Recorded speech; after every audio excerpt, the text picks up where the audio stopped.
Where do we start? How do we know what to release? And actually, I think Tim Berners-Lee once said that the value of data is in its use. If it's not used, it's just using up electrons, and it's not doing it. And frankly, any government can release boring data. Data that interests no one, not even the geekiest of developers.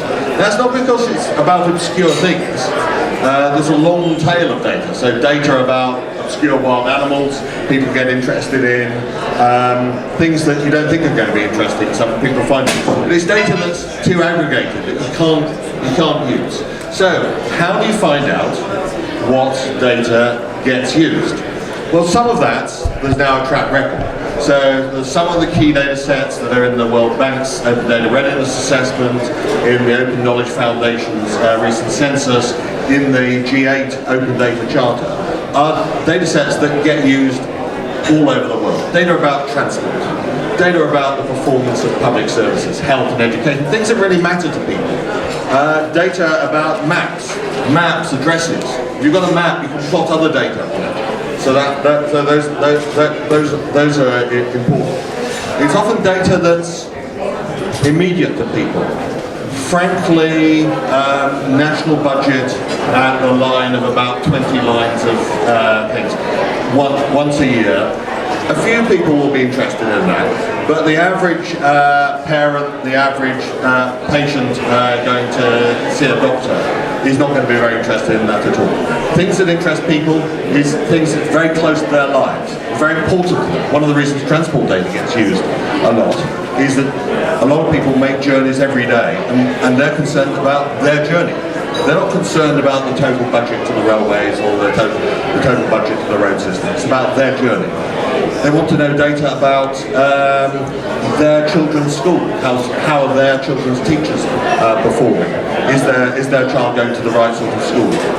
Is that school's budget being used to benefit their children, or is it getting lost along the way somewhere?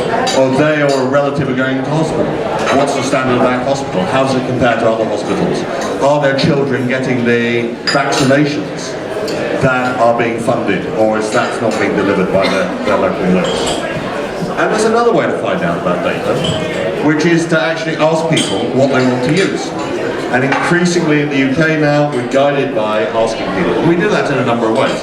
Yes, we put out traditional consultations, and we've just done one of those. But government consultations are pretty boring. Average government consultation in the UK gets 14 responses. So you have to be pretty geeky and you have to write a letter and all that sort of thing. So one of the things we did in the UK was actually engage with developers through structures like TechCamp. So ask people, we had a competition called Show Us a Better Way, which started off the open data movement by asking people what data would they like to see and how would they use it. And we had 97 responses, and some people actually built applications and invented some data to show us how that application would work. And we then used that inside government. The UK Home Office, which is essentially the Ministry of the Interior, they oversee the police. They're not a notoriously open ministry. Like many ministries in the interior, they get very, very nervous. And they were worried about what could open data do for us. So what we did, we arranged a private TechCamp in the basement of the Home Office. We invited some developers in. We actually got them to sign non-disclosure agreements. And they had access to the Home Office's data for a few days. And at the end, they built some proof of concept applications, and they demonstrated those to the Home Office top officials. And as a result of that, the Home Office top officials said, hey, this open data stuff, it could actually be useful to us. We've got this data, nobody realizes what we've got or how useful it could be. And so, as a result of that, the Home Office decided to open up all the detailed crime data. Not the total number of crimes in England over a year, but each crime with its geographical location, when it occurred, and increasingly now whether anyone was arrested, whether anyone was prosecuted, and what they got sentenced to.